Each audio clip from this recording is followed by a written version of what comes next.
उद्धव ठाकरेंनी पुन्हा एकदा सरकारवर टीका केलेली आहे। विरोधी पक्षनेतेपद देत नसाल तर उपमुख्यमंत्रीपद रद्द करावं अशी मागणी उद्धव ठाकरेंनी केली आहे। उपमुख्यमंत्रीपद कायदेशीर नाही असंही त्यांनी म्हटलं, तर ईव्हीएमच्या माध्यमातून निवडणुका जिंकण्यात येत असल्याचा आरोपही त्यांनी सत्ताधाऱ्यांवर केलाय। तसंच बूथ ताब्यात घेण्याचा प्रकारही सुरू आहे असाही आरोप ठाकरेंनी केलाय। महायुतीतील सर्व पक्षांचा मालक एकच आहे असा घणाघातही त्यांनी केलाय। मातोश्रीवर उद्धव ठाकरे यांच्या उपस्थितीत आणि इतर पक्षातले नेते आणि कार्यकर्त्यांचा पक्षप्रवेश पार पडला। यावेळी ठाकरे बोलत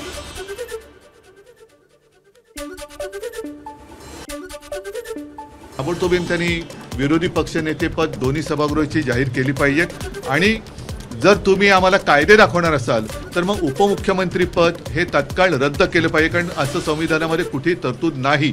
म्हणून जे काय त्यांच्याकडे खाती असतील त्या खात्याची मंत्री त्यांना बघा, त्यांच्याकडे कोणाच्या कुठल्या चाव्या द्यायच्या, तिजोरीच्या द्यायच्यात किंवा बाथरूमच्या द्यायच्यात, त्या सगळ्या चाव्या त्यांच्याकडे द्या, पण त्यांना उपमुख्यमंत्री हे बिरुद आता लावता कामा नये।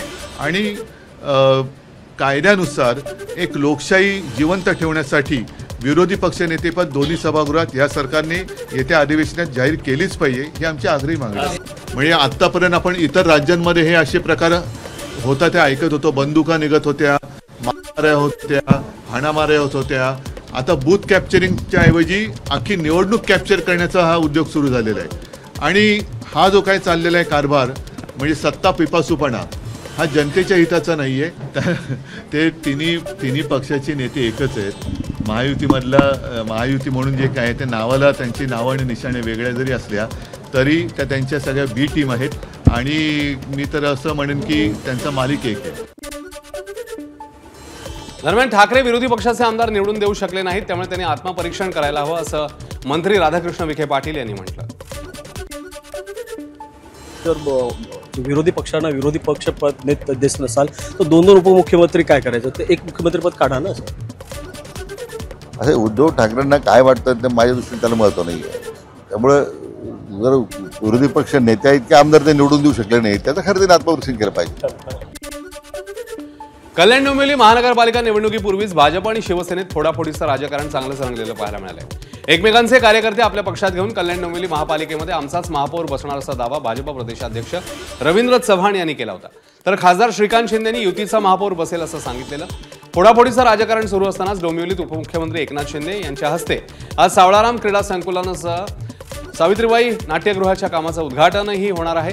या कार्यक्रमाकरता उपमुख्यमंत्री एकनाथ शिंदे यांच्यासह उद्योगमंत्री उदय सामंत उपस्थित राहणार आहेत, तर डोंबिवलीचे आमदार आणि भाजप प्रदेशाध्यक्ष रवींद्र चव्हाण हे देखील प्रमुख पाहुणे आहेत। दरम्यान आमचं काम बोलतं अशा आशयाचे बॅनर डोंबिवलीत झळकलेत। रवींद्र चव्हाण यांचा फोटोही बॅनरवर आहे, त्यामुळे या कार्यक्रमाला उपमुख्यमंत्री एकनाथ शिंदे आणि भाजप प्रदेशाध्यक्ष रवींद्र चव्हाण एकाच मंचावर येणार का हा सवाल उपस्थित होतो। पुण्यामध्ये राष्ट्रवादीत धुसफूस पाहायला मिळते। अजित पवारांसोबत पुण्यात एकत्र निवडणूक नको अशी ठाम भूमिका प्रशांत जगताप यांनी घेतली आहे। याच पार्श्वभूमीवर जगताप यांनी शरद पवारांची भेट घेतली। दोन्ही राष्ट्रवादी एकत्र आल्या तर मी राजीनामा देईन असं प्रशांत जगताप म्हणाले होते। त्यानंतर जगतापांनी शरद पवारांची भेट घेतली। दरम्यान मविया म्हणून निवडणूक लढवणार असा शब्द पवारांनी दिल्याचं जगताप म्हणाले, तर कार्यकर्त्यांवर अन्याय होऊ नये ही आपली इच्छा आहे असंही जगताप यांनी बोलून दाखवलं। पुणे शहरातली महाविकास आघाडी म्हणूनची लढत कशी राहील किंवा एकूणच जर चुकीच्या पद्धतीने आघाडी झाली तर कशी काही ना काही एकूणच निष्कर्ष निघू शकेल या संदर्भातला एकूणच लेखाजोखा आदरणीय पवार साहेबांच्या समोर मी मांडला। साहेबांनी त्यासाठी खूप सारा वेळ दिला। या सगळ्या चर्चा झाल्यानंतर आदरणीय पवार साहेबांनी एक गोष्ट क्लिअर केली आहे की पुणे शहरामध्ये आणि राज्यामध्ये आम्ही महाविकास आघाडी म्हणूनच निवडणुका लढवणार आहोत।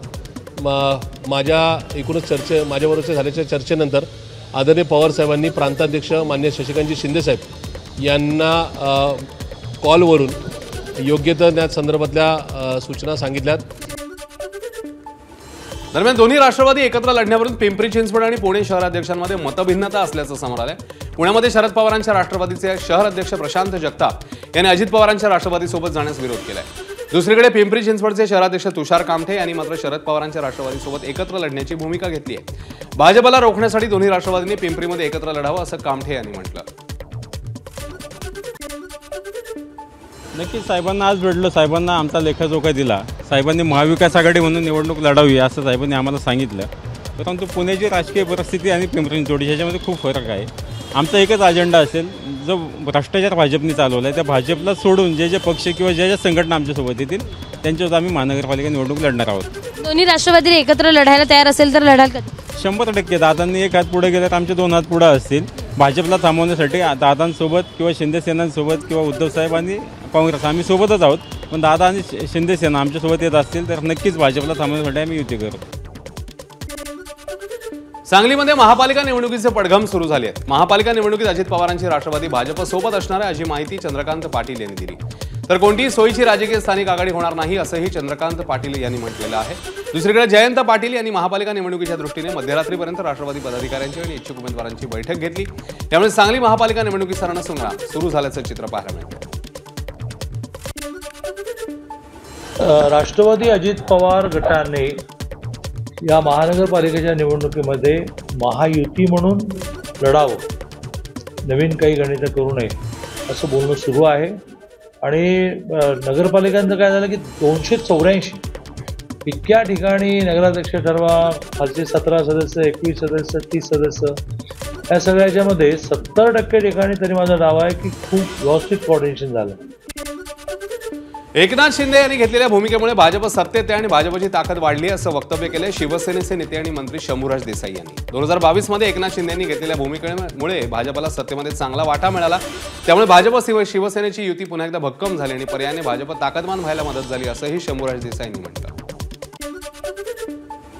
मंगलप्रभात लोढासाहेबांनी एक सांगायचे की तुम्ही म्हणताय की वस्तुस्थिती आहे 14 पर्यंत भाजप एवढी ताकदवान नव्हती, पण 22ला आदरणीय शिंदे साहेबांनी जी भूमिका घेतली त्या भूमिकेमुळे भाजप सत्तेमध्ये आलं, भाजपला सत्तेमध्ये चांगला वाटा मिळाला आणि शिवसेना आणि भाजप ही पूर्वीची असणारी युती आदरणीय शिंदे साहेबांनी परत भक्कम केली, परत पुनर्जीवित केली. आम्ही शिवसेना भाजपची युती भक्कम करायची म्हणून आम्ही सत्तेतनं बाहेर पडलो. त्यामुळे याही गोष्टीचा मंगलप्रभात लोढांनी निश्चितपणे या पार्श्वभूमीवर गांभीर्याने विचार केला पाहिजे. पिंपरी चिंचवड महापालिकेच्या प्रारूप मतदार याद्यांमध्ये प्रचंड घोळ झालाय असा आरोप महायुती आणि महाविकास आघाडीत सर्वच पक्षांनी केला. यामुळे मोठा गदारोळ माजलाय. आता याच मतदार याद्यांवर 10,288 हरकती नोंदवण्यात आल्या आहेत. यात नावं वगळणं, पत्ता दुरुस्ती, दुबार नाव, इतर तक्रारी यांचा समावेश आहे. दरम्यान अंतिम याद्या जाहीर होतील तेव्हा हरकतींना निवडणूक आयोगाने किती गांभीर्याने घेतले हे स्पष्ट होईल. अहिल्यानगर महापालिकेच्या प्रारूप मतदार यादीवर शेवटच्या दिवसाअखेरपर्यंत तब्बल 9,607 हरकती प्राप्त झाल्या आहेत. मात्र आलेल्या हरकतीमधील 90% हरकती फेटाळण्यासारख्या असल्याची माहिती महापालिका आयुक्त यशवंत डांगे यांनी दिली आहे. आलेल्या हरकतींपैकी जास्त हरकती पत्त्याच्या बाबतीत आलेल्या आहेत. एका ठिकाणचं कुटुंब दुसऱ्या ठिकाणी वास्तव्य करायला गेल्यानं हे हरकती प्राप्त झाल्यात असं आयुक्तांनी म्हटलंय. राज्यातल्या नगर परिषद आणि नगरपंचायत निवडणुकीत न्यायालयीन अपील दाखल असलेल्या जागेवर सुधारित कार्यक्रम जाहीर केलाय. 30 नोव्हेंबरला जिल्हाधिकाऱ्यांनी निवडणूक आयोगाच्या सुधारित कार्यक्रमानुसार निवडणुका पुढे होतील असं स्पष्ट केलं.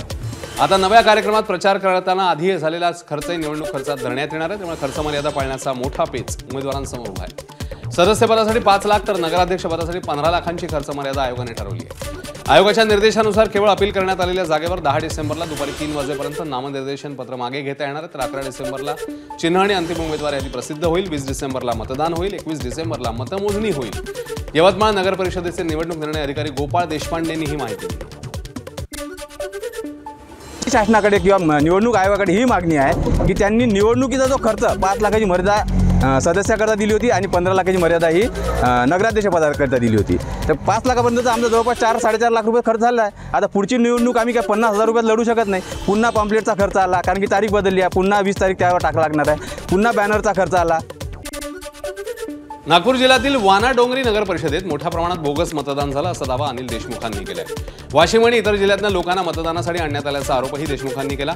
वाना डोंगरी नगर परिषदेत एकूण 12 प्रभाग आहेत. त्यात प्रभाग 1 ते 11 मध्ये सरासरी 3 ते 4 हजार मतदार आहेत. परंतु एकट्या प्रभाग 12 मध्ये 7,613 मतदार आहेत. याच प्रभाग क्रमांक 12 मध्ये मोठ्या प्रमाणात बोगस मतदार असल्याचं समोर आलं.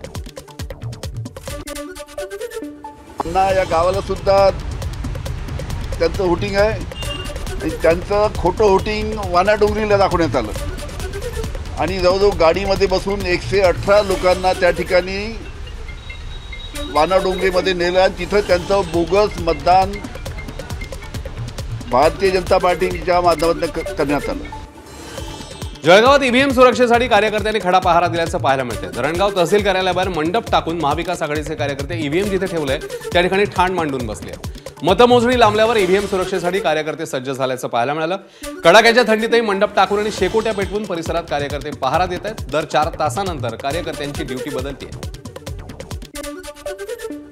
2 तारखेला अचानक 2 डिसेंबरला GR काढला त्यांनी दुपारी की हे मतदान आता 21 डिसेंबरला होईल. याचा अर्थ निवडणूक आयोगाने ही हार मानलेली आहे. लोकशाहीच्या गळा फासण्याचे काम निवडणूक आयोगाने केलेलं आहे. तरी येणाऱ्या काळामध्ये ह्या मशीनमध्ये EVMमध्ये काहीतरी घोटाळा करायचा असेल प्रशासनाला, तहसील कार्यालयाचे ते EVM ठेवलेले आहे. त्या ठिकाणी आम्ही रात्रदिवस सर्व नगराध्यक्ष सर्व उमेदवाराचे प्रतिनिधी असतील, उमेदवार असतील, आम्ही इथं पहारा देत आहोत. तरी निवडणूक आयोगावर आमच्या विश्वासाने निवडणूक आयोगाची हार मानलेली आहे असं आम्हाला वाटतं. हा निर्णय घेतला असं. नगरपालिका निवडणूक मतदान झाल्यावर मतदान यंत्र ठेवलेल्या स्ट्रॉंग रूम बाहेर गोंधळ घातल्याच्या प्रकरणी दीपक देशमुख यांच्यासह 15 ते 20 जणांच्या विरोधात पोलिसांनी गुन्हा दाखल केला. यानंतर आता दीपक देशमुख यांनी परळीतील प्रशासन कोणाच्या तरी दबावाखाली काम करताय, या अधिकाऱ्यांना कोणाकोणाचे फोन आले होते याची तपासणी करावी अशी मागणीही देशमुखांनी केली आहे. चुकीच्या पद्धतीने गुन्हा दाखल झाल्याचा दावाही देशमुखांनी केला. आम्ही त्याला फक्त बसायला खुर्च्या टाकल्या होत्या त्यांनी, आणि आम्ही गाद्याची मागणी केली ती. गाद्यासाठी ऑटो आला होता तर त्यांनी आम्हाला हाकलून लावलं. पण हे कुणाच्या तरी दबावाखाली काम करायले आहेत. कुठलाही आमच्यावर संवाद करत नाहीत. पत्र दिलं तर 4थ्या दिवशी आम्हाला काल पत्र इश्यू केलं आहे, आणि त्याच्या आधी पोलिसाच्या हातानं आम्हाला जे पाहणी करायचं होतं आमच्या उमेदवाराला सुद्धा बेदम मारलेलं आहे पोलिसाच्या हातानं. तिन्ही अधिकाऱ्याला किती वेळेस मंत्र्याचे आणि आमदाराचे फोन आलेत, कुणाच्या दबावाखाली काम करायलेत किंवा मुख्यमंत्र्याचे आलेत, हे सगळं तपासावं आणि सगळं तुम्हाला बाहेर निघेल. जे दूध का दूध आणि पाणी का पाणी होईल.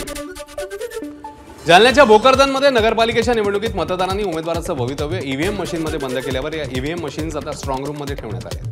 नगरपालिकेच्या मंगळ कार्यालयामध्ये स्ट्रॉंग रूम भोवती पोलिसांचे दुहेरी कवच लावण्यात आले.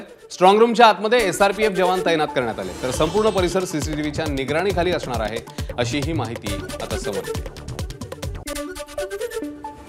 आपलं भोकरदन नगर परिषद निवडणुका ज्या झालेल्या आहेत त्याचा जो स्ट्रॉंग रूम आहे तो मंगल कार्यालय नगर परिषदचा आहे त्या ठिकाणी आहे, आणि त्या ठिकाणी पोलिसांचा 2 लेअरमध्ये बंदोबस्त नेमण्यात आलेला आहे. त्याच्यामध्ये इनर कॉर्डन जे आहे ते SRPF यांच्याकडे आहे, आणि जे आउटर कॉर्डन आहे ते लोकल पोलीस स्टेशनचा बंदोबस्त, लोकल पोलिसांचा बंदोबस्त त्या ठिकाणी आहे. राज्यातल्या नगरपालिका नगरपंचायतींचा निकाल 21 डिसेंबरला लागणार आहे. मात्र त्या अगोदरच कराड नगरपालिकेतील नगराध्यक्ष पदाच्या उमेदवार राजेंद्र सिंह यादव यांच्या कार्यकर्त्यांनी चक्क लोकनियुक्त नगराध्यक्षही नेमप्लेट तयार करून घेतली आहे. याची चांगली चर्चा आहे. या नेमप्लेटचा व्हिडिओ देखील व्हायरल होतोय. दरम्यान कराडमध्ये तिरंगी लढत होणार असून भाजप आणि काँग्रेसला बाजूला सारून उपमुख्यमंत्री एकनाथ शिंदेंच्या पठ्याला आत्मविश्वास असल्याचं कार्यकर्त्यांकडून सांगण्यात येत आहे. मात्र 21 डिसेंबरला या संदर्भात स्पष्टता येईल.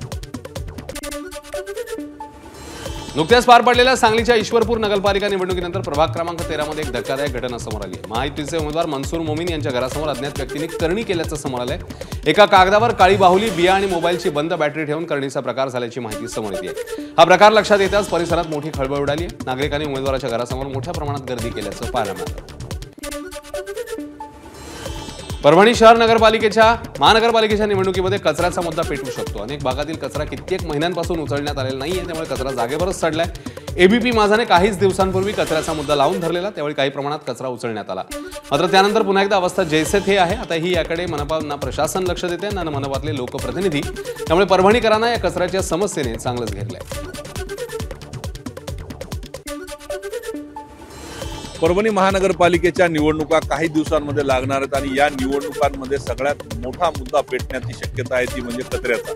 आपण जर बघितलं तर परभणी शहरातील कुठल्याही भागामध्ये तुम्ही गेलात तर तुम्हाला अशा प्रकारे कचरा जो आहे तो रस्त्यावर पडलेला दिसून येईल. ज्या कचरा कुंड्या होत्या त्या कचरा कुंड्यांच्या माध्यमातून ही कचरा अक्षरशः उचलण्यात आला नसल्यामुळे सडलाय.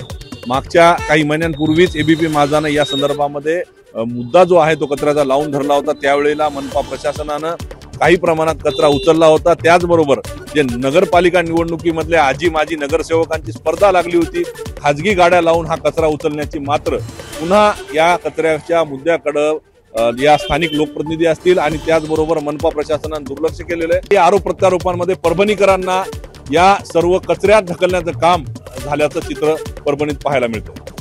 पंकज क्षीरसागर, ABP माझा, परभणी. आगामी कोल्हापूर महापालिका निवडणुकीच्या पार्श्वभूमीवर शिंदेच्या शिवसेनेने जोरदार तयारी सुरू केली. याचाच एक भाग म्हणून आज कोल्हापुरात शिवसेनेच्या वतीने पदाधिकाऱ्यांचा मेळावा घेण्यात आला. मेळाव्यात कोल्हापूर उत्तरचे आमदार राजेश क्षीरसागर यांनी पदाधिकाऱ्यांना मार्गदर्शन केले. कोल्हापूर महापालिकेवर यावेळी कोणत्याही परिस्थितीत महायुतीचा झेंडा फडकेल असा विश्वास क्षीरसागर यांनी व्यक्त केला. ABP माझा, उघडा डोळे बघा नीट.